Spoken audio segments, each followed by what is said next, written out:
We've all been there. Something you didn't plan for. It's your health, your spouse, your job, something that now stands in the way. As Mike Tyson reminds us, everyone has a plan till they get punched in the face. Anyone can make a plan, but very few can execute when the pressure's on. Well, imagine having a way to handle things that get in the way, even turn the obstacle into an opportunity.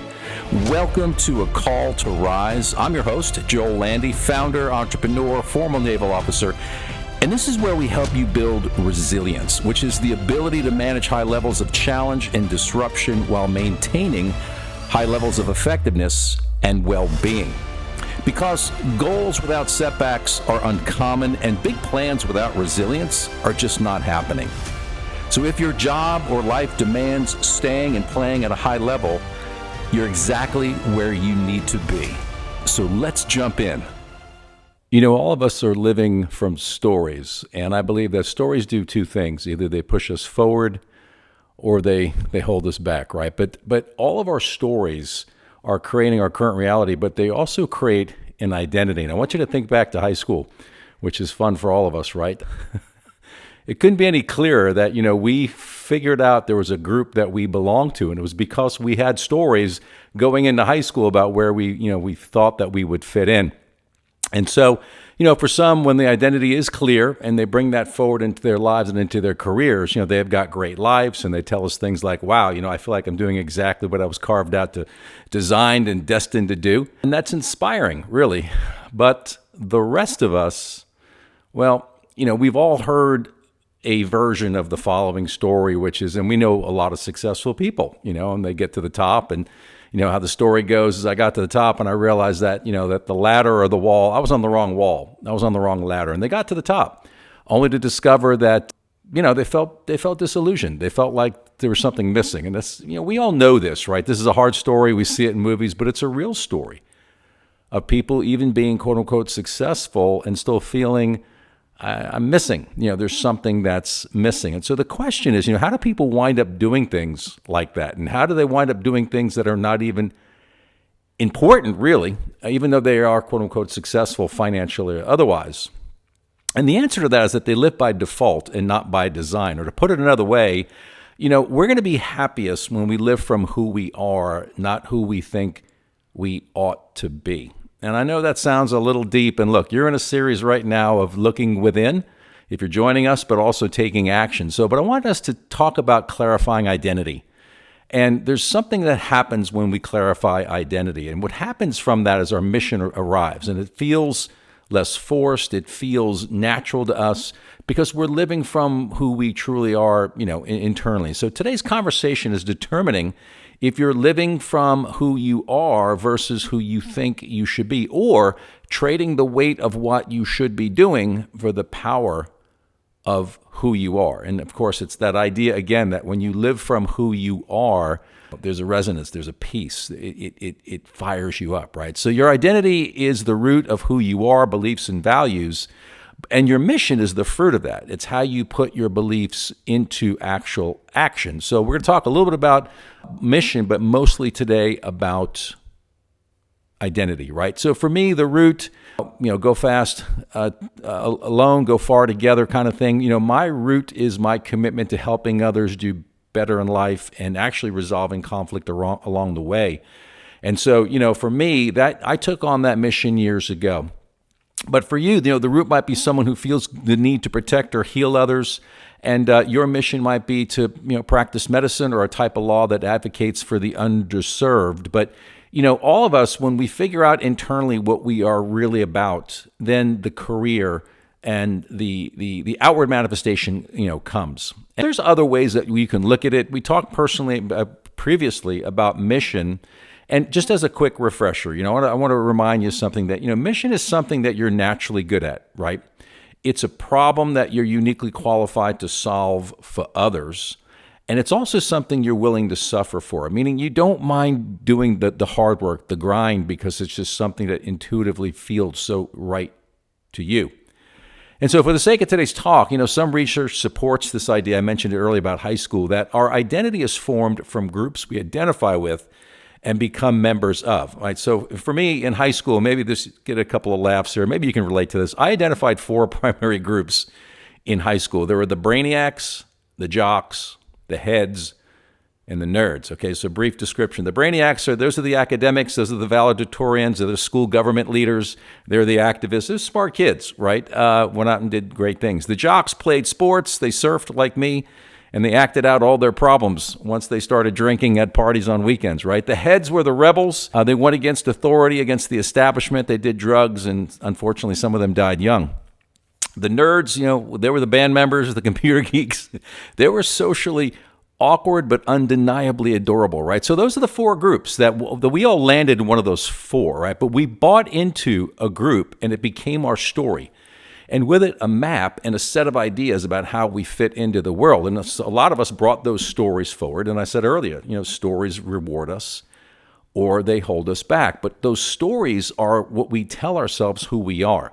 And it's not until the tree gets shaken, until a crisis happens, that we actually begin to ask ourselves, is this really who I am? And that's not a bad thing to say, and I want to talk about that. But first, a little bit about high achievers and networks and the idea about relationships. This is something I want us to do today in this conversation. I want us to actually take an inventory of the kind of people that we have in our lives and how they're either pushing us forward, or maybe they're pulling us back, or maybe they're neutral. But here's some questions I want you to answer about yourself. Like, number 1 is, do you have an inner circle? And I'm talking about a small group of people that really influence you on a consistent basis. That's good and bad, but hopefully it's more good than bad. Does your current inner circle help you live out what you believe, or does it just keep things fun and on the surface? And that's a pretty easy thing to determine once you articulate, hey, here's what I really believe about myself and how I fit into the world. Lastly, who in your life consistently helps you show up better for your family and your commitments? And we all need somebody that's going to push our buttons, hold the mirror up, and call us higher in the important things of life, right? Do you feel subtly pulled toward the lone wolf, right? If so, are you ready to build a brotherhood instead of proving you don't need one?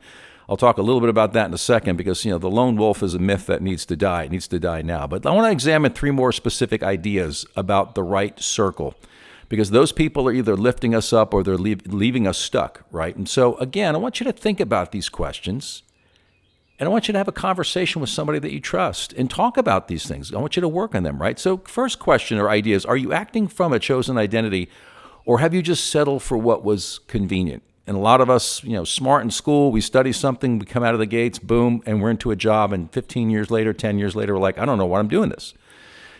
Next is, where have you been playing the lone wolf instead of building a circle that helps you rise? And if you're feeling right now that you're lonely and you're missing something, chances are you've created that yourself, right? Going back to, again, who in your life is actually helping you fulfill commitments to your family and contribute to others? And here's a hard one to really ask yourself. Is there somebody in my life that really just holds me back? And there are seasons in life where you've got to say goodbye to some people. So look, the cost of not really doing this, Marcus Aurelius once said that when you struggle to get out of bed or do your work, it's because you have forgotten your identity. The cost of getting this wrong. Okay, Mark Twain, quote, 20 years from now will be the things that you did not do rather than the things you did that you will regret the most, right? Regret often comes from the things that we don't do. And whether you're a young buck just finding your stride or you're a seasoned vet, at some point you got to take a deeper look. And these conversations are about the deeper look, right? And if this sounds hokey to you, it's only because it's not your time. It's just that simple. It's not your time to take a look a little bit deeper in the mirror. And that's because maybe life doesn't hurt enough. It's just not, the pain's not significant, or maybe you're just not really listening to the call. But the consequences of not doing this are undeniable, right? It's the agonizing over never knowing. And you're going to reach an age where this is going to haunt you, right? But this conversation's today about identity is, are you doing what you were built to do, right? And the good news is, when we make the time to do the work, it all comes into focus. But look, if you're ready to take the wheel and really, really look at this, at least start to look at this. Is your life being driven from your identity? And is it really the identity that is your true identity, or something that you just put on like an old jacket? I want you to pause and take 10 minutes and ask yourself these 3 questions. 1, what is the identity I am truly acting from today? I want you to write that out. Secondly, where have I been playing the lone wolf instead of building a circle that helps me rise? Am I inviting people in to really help me build up areas that need help? Who in my life is actually helping me fulfill these commitments, right? And I want you to write out, be honest with yourself, and then choose one small conversation this week with somebody. Make it a point to meet with somebody and talk about this topic. And remember, identity is your who, but mission is your how. Here's the challenge. Most people will try to find their mission before they're clear on their identity or who they are. And so that's a huge, huge takeaway for today's conversation. So if you want to live a life by design and not by default, you have to ask yourself those questions. And so I want to push on you a bit here to do that, right? I'm speaking to you as a friend, speaking to you as a brother, right? Push yourself to answer those questions. They're important questions. A lot of us, me included, came from very, very broken, damaged backgrounds, pushed ourselves through, bootstrapped ourselves to the other side, got out of high school, was fortunate to go to college or go to graduate school, go into the military. And then, you wake up at 30, at least just for me speaking, and you realize, wow, as my life began to crumble at age 30, and it did, I had to ask myself, what do I believe and what do I value? And those 2 questions helped me to form who I was. And that took unpacking and picking through a lot of broken ideas and a lot of damaged places that we all go through in life. All of us at some point are going to go through witnessing somebody die of cancer. We're going to go through divorce. We're going to feel betrayed. We're going to betray somebody else. These are, we're going to be horribly let down, neglected, all those things, right? That's just part of the human experience. But, when we begin to untangle those things and begin to discover like who we were in those experiences and what we did and what we didn't do, we begin to find out clues about ourselves that are really meaningful. And again, when we look back on the stories around what we have experienced, they begin to push us in a trajectory toward groups of peoples that we identify with. And this is something that we've got to really, really evaluate today. Am I in the right group? Am I pointed in the right direction? And as I mentioned earlier, sometimes being successful and sometimes being comfortable is a curse because it takes you away from this level of investigation of yourself, to ask yourself these questions. And I don't think it's disingenuous to say this, but if today you feel restless and you feel like I'm not really where I need to be, maybe you're in the growth cycle of just maturing, right? Maybe you're just on the journey. But there is another strong possibility, too, that you are being pushed forward by a story that is not the best story, and it's not the true story, and it's not the origin story, it's not the central part of who you really are. And at some point, a lot of us reach for what we should be as opposed to who we are. And I've used that statement a bunch of different times in a bunch of different ways, and maybe it's going to land in different ways with different people. But, it is this idea. We will default to reaching toward things that seem to be right in front of us and right without a lot of examination. And I know it's hard. If you're in your early 20s, in your mid-20s or late 20s, things are moving fast, and in your mind, I'm doing all the right things, right? I'm doing all the right things. I'm educating myself. I'm staying close to my family. I'm trying to stay fit, trying to be a community member in some way, shape, or form. And I get it. And life's exciting. Life sometimes is complex, and both of those things are equally good. And so, this is a topic that's not going to go away, and this is your call to rise. But you can't rise unless you're willing to look a little deeper and take the time to investigate questions, because they're really, really powerful questions. You and I are today operating and living from an identity. We are living from an identity, and our work and the people we choose to hang out with are all a part of that identity. And if that identity aligns well with us and it serves others, then life is what it's intended to be. And we know it because it's resonating with us. And if we're outside of that and we're doing things that are convenient, things that are challenging but not really rewarding, then it's time for us to step back and to really evaluate, are we living from who we are and not who we thought we should be? So I know, deep stuff. This is going to be a fun journey. If you're on the front end with me, this is the front end, a call to rise. This is an exciting time to be here together. We're doing the deep dive, and we're asking the tough questions. We want to, right? But we also want to take action on some of these ideas. So I want to challenge all of you to please take action on this podcast. Please talk to somebody. Answer the questions. Do the work.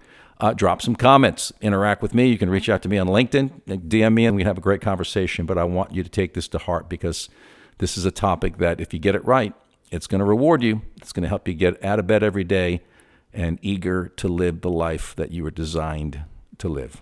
If today's conversation challenged you, it's a real signal you need to do the work. It's no longer an option for you. So don't push that feeling away. It's reminding you of the cost of playing small.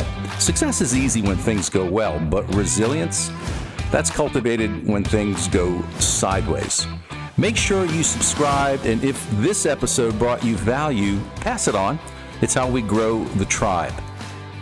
We'll be back, hopefully next week. Until then, I'll see you next time. Here is your call to rise. Rise up so that others can rise.